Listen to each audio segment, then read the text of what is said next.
ನಮಸ್ಕಾರ. ನನ್ನ ಹೆಸರು ಮಹಾಲಕ್ಷ್ಮಿ. ಎಲ್ಲರೂ ಚೆನ್ನಾಗಿದ್ದೀರಾ ಅಂತ ಭಾವಿಸ್ತಾ ಈ ವಿಡಿಯೋವನ್ನು ಶುರು ಮಾಡ್ತಾ ಇದ್ದೀನಿ.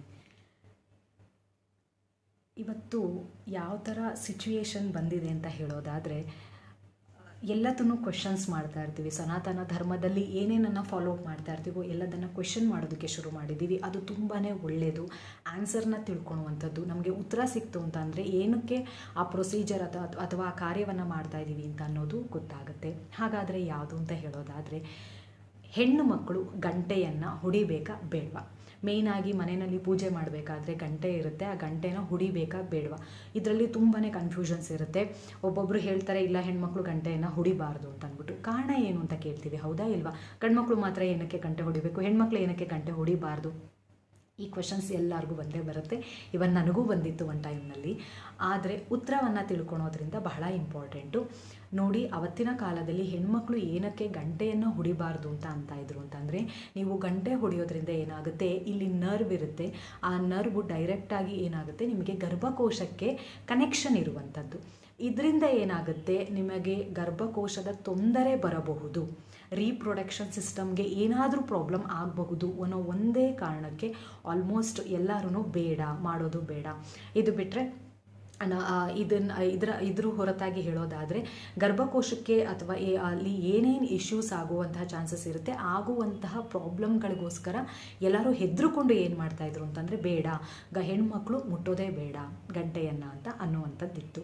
ಸೊ ಹೇಳಬೇಕು ಅಂತಂದರೆ, ಹೆಣ್ಣಾಗಲಿ ಗಂಡಾಗಲಿ ಗಂಟೆ ಬಾರಿಸೋದ್ರಿಂದ ಏನೂ ಪ್ರಾಬ್ಲಮ್ ಆಗೋದಿಲ್ಲ. ಸೈಂಟಿಫಿಕ್ಕಾಗಿ ಹೇಳಬೇಕಂತಂದರೆ, ನಿಮ್ಮ ಗರ್ಭಕೋಶಕ್ಕೆ ತೊಂದರೆ ಆಗುತ್ತೆ ಅನ್ನೋ ಒಂದು ಕಾರಣಕ್ಕೋಸ್ಕರ ಆವತ್ತಿನ ಕಾಲದಲ್ಲಿ ಬೇಡ ಹೆಣ್ಮಕ್ಳು ಗಂಟೆ ಬಾರಿಸೋದು ಅಂತ ಹೇಳ್ತಾ ಇದ್ರು. ಬಟ್ ಗಂಟೆಯನ್ನು ಬಾರಿಸೋದ್ರಿಂದ ತುಂಬಾ ಉಪಯುಕ್ತ ಆಗುವಂಥದ್ದು ನಿಮ್ಮ ಬ್ರೈನ್ಗೆ. ನೀವು ಗಂಟೆಯನ್ನು ಬಾರಿಸೋದ್ರಿಂದ ಪಾಸಿಟಿವ್ ಎನರ್ಜಿ ಮನೆಯಲ್ಲಿ ಬರುವಂಥದ್ದಾಗಿರಬಹುದು. ಅಷ್ಟು ಮಾತ್ರ ಅಲ್ಲ, ನಿಮ್ಮ ಮೈಂಡು ಸಹ ಕಾಮ್ನೆಸ್, ಶಾಂತವನ್ನು ಹೊಂದುತ್ತೆ ನೀವು ಗಂಟೆಯನ್ನು ಬಾರಿಸೋದ್ರಿಂದ.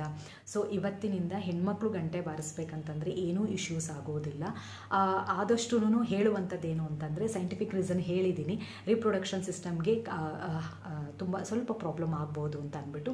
ಸೊ ನೀವು ಮಗುವಾಗಿದೆ ಅಥವಾ ದೊಡ್ಡೋರು ಇರ್ತೀರ ಮನೆಯಲ್ಲಿ, ಹೆಣ್ಮಕ್ಳು ಹೆಂಗಸರು ಅಂತ ಅನ್ನೋದಾದರೆ, ನೀವು ಗಂಟೆಯನ್ನು ಬಾರಿಸೋದ್ರಿಂದ ಯಾವುದೇ ಇಶ್ಯೂಸ್ ಆಗೋದಿಲ್ಲ. ರೀಪ್ರೊಡಕ್ಷನ್ ಸಿಸ್ಟಮ್ಗೂ ಸಹ ತೊಂದರೆ ತುಂಬ ಕಡಿಮೆ, ಬಟ್ ತುಂಬಾ ಜಾಸ್ತಿ ನೀವು ಗಂಟೆಯನ್ನು ಬಾರಿಸೋದ್ರಿಂದ ಮೇ ಬಿ ನರ್ವ್ ಸಿಸ್ಟಮ್ಗೆ ಎಫೆಕ್ಟ್ ಆಗಿ ನಿಮಗೆ ಇಶ್ಯೂಸ್ ಆಗುತ್ತೆ ಅನ್ನೋ ಒಂದು ಕಾರಣಕ್ಕೆ ಅವತ್ತಿನ ಕಾಲದಿಂದನೂ ಬೇಡ ಗಂಟೆ ಬಾರಿಸೋದು ಅಂತ ಹೇಳ್ತಾ ಇದ್ರು. ನಿಮಗೆ ಉತ್ತರ ಸಿಕ್ಕಿದೆ ಅಂತ ನಂಬಿದ್ದೀನಿ.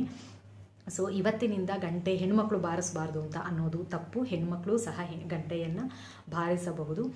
ಇದರಿಂದ ಪಾಸಿಟಿವ್ ಎನರ್ಜಿಯನ್ನು ಸಹ ಅವರೂ ಸಹ ಪಡ್ಕೋಬಹುದು. ಅವ್ರ ಆರಾನೂ ಸಹ ಕ್ಲೆನ್ಸ್ಡ್ ಆಗುತ್ತೆ ಇದರಿಂದ. ಸೊ ಇಷ್ಟು ಹೇಳ್ತಾ, ಈ ವಿಡಿಯೋ ನಿಮಗೆ ತುಂಬ ಉಪಯುಕ್ತ ಆಗಿದೆ ಅಂತ ನಂಬಿದ್ದೀನಿ. ತುಂಬ ಚಿಕ್ಕದಾದಂತಹ ಕ್ವೆಶನ್ಸ್, ಇದಕ್ಕೆ ಆನ್ಸರ್ ಅನ್ನೋದು ತುಂಬಾ ಇಂಪಾರ್ಟೆಂಟ್ ಆಗಿರುತ್ತೆ.